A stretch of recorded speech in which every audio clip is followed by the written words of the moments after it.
Hey mga kabesh, mga kabay, panibagong araw, panibagong vlog na naman tayo mga ka-idol. So ngayong araw na ito mga kakabagsik. So mayroon akong i-share sa inyo sa about YouTube. So yun, maging aware po tayo sa ating gagawin, sa ating pag-YT dahil mahirap po. Ang ating mga pinaghirapan ay bigla na lang ma-demonetize. So yun, kung hindi ka pa pala nakapag-subscribe pala sa aking YouTube channel, huwag mo naman kalimutan i-subscribe ang aking YouTube channel para lagi ka ma-update sa mga bago kong upload. So, yung mga kabagsik ngayon, nandito tayo sa aking channel. So, alam ko nanonood ka. So, ngayon mayroon akong i-share sa iyo ng konting kaalaman dahil nangyayari ito sa aking kaibigan. Ayan. So, mga kabagsik, ang aking kaibigan na si Pag-asa Hugot, demonetize ang kanyang YouTube channel. So yun, alam mo bakit na-demonetize ang kanyang YouTube channel? Ay, nagkabulubulo na ako. Alam nyo mga kabagsik, sa sobrang niyang sipag, yon ang aking kaibigan, na-demonetize ang kanyang YouTube channel. So ito siya, ito, basahin nyo na lang yan. Yan, basahin nyo na lang yan. Kung para may idea kayo kung bakit siya na-demonetize. So, ang aking pagkaintindi dyan na over-uploaded siya sa kanyang YouTube channel. Yun. Sinishare ko to sa inyo para maniwala kayo sa akin dahil mismong kaibigan ko na-demonetize ang kanyang YouTube channel. So, para maging aware kayo dahil sa sobrang yung sipag, talagang idol ko din to siya. Dati, idol niya ako. Ngayon, siya na yung idol ko. Kasi napakasipag talaga sa kanyang channel. Super sipag niya mag-upload ng video. Nag-upload siya sa kanyang YouTube channel ng minsan 8 short videos. Sa isang araw yun ha. Sa isang araw.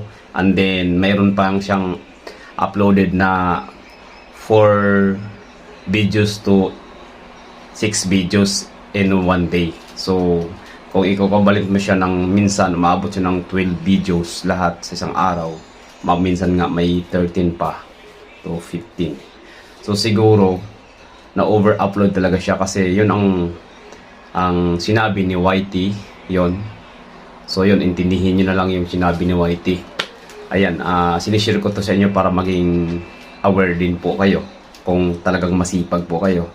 Dahil yun ang naging dahilan ko kung bakit sana demonetize. Pero hindi ko rin alam ko ano talaga ni YouTube kasi yun talaga ang message ni YT.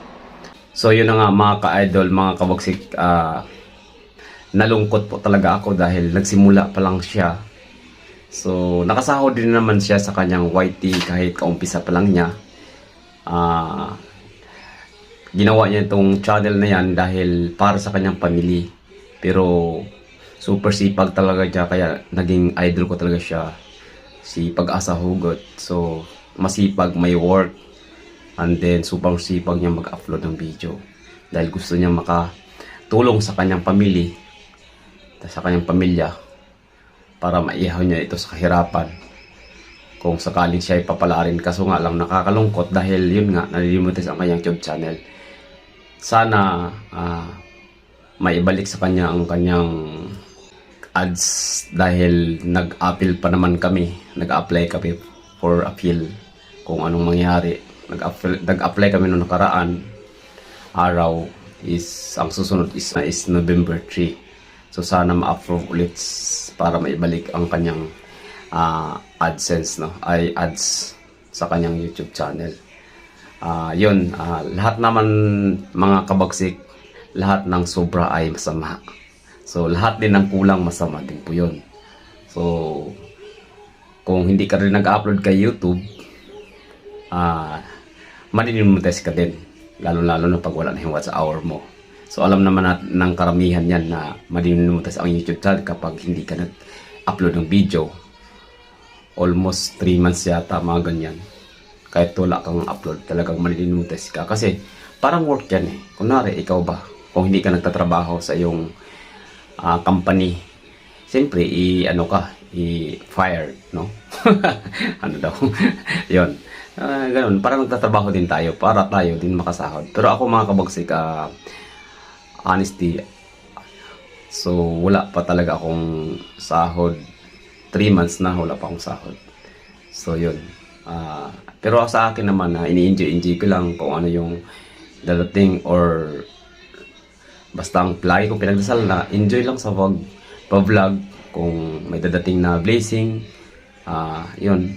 Hindi natin makalimutan magdasal sa Panginoon. Lalo-lalo sa ating YouTube na sana hindi mawala yung YT natin. Kasi yun kasi pagka na-stress tayo, mag-YT tayo para matanggal stress. Yun ang ginagawa ko po mga kabagsik. So yun, panoorin natin dahil sumahod din siya ng pangalawang niyang sahod. Hindi niya expect na makukuha yung sahod niya.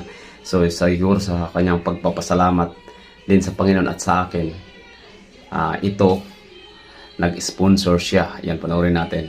Hindi natin ipakita natin para mapanood din niyo ang kanyang binili kung ano yun. So, let's go.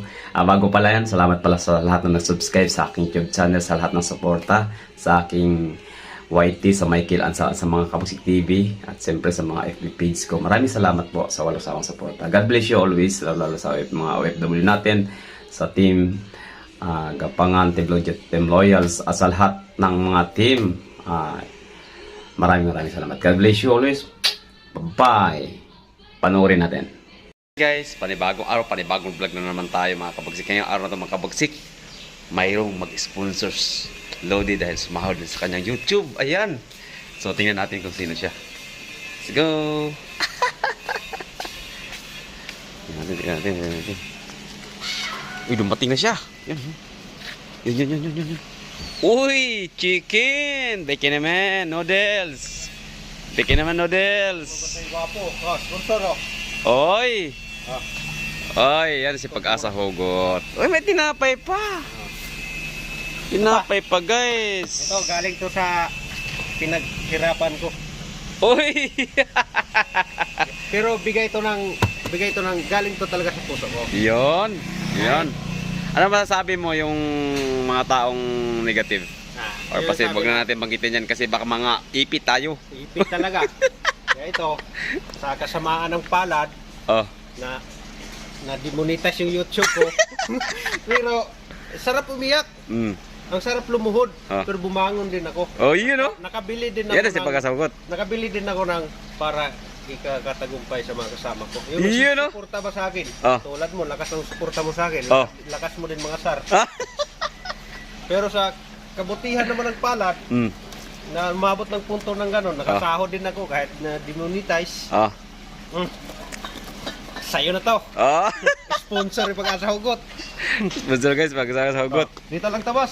Lagay mo lang dyan. Salamat na marami. Yan, bawat bukas mo yan, bawat tingin mo, di mo makakalimutan yung pangalan ko. Yun no? Kahit wala akong sticker, itatak mo lang sa puso mo na mahal ko kayo. I love you. Salamat.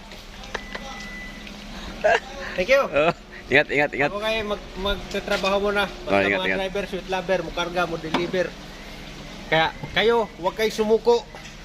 Huwag din sobrang sipag. Tandaan nyo, demonetize din kayo. Sobrang sipag. Dalawa lang yun. Kung hindi makapiright, demonetize, over-upload, kailangan sakto lang. Lahat ng sumusobra ay? Kapus. Hindi, lahat ng sumusobra ay masama. Masama yun. So tama lang tayo. Tama yan. Enjoy. Kulang din, masama din yun. Kulang din yun. Kaya, thank you. Okay, God bless. Ingat. Salamat and congratulations. Maberinda ka muna. Thank you sa tinapay and soft drinks. Thank you so much. Love you. Silpi mo na idol. Pag uwi ko ng Bacolod. Silpi mo na kami ng idol ko. Yun. Thank you. Bye-bye. Ingat. Enjoy. Love you, Mama Chup Chup.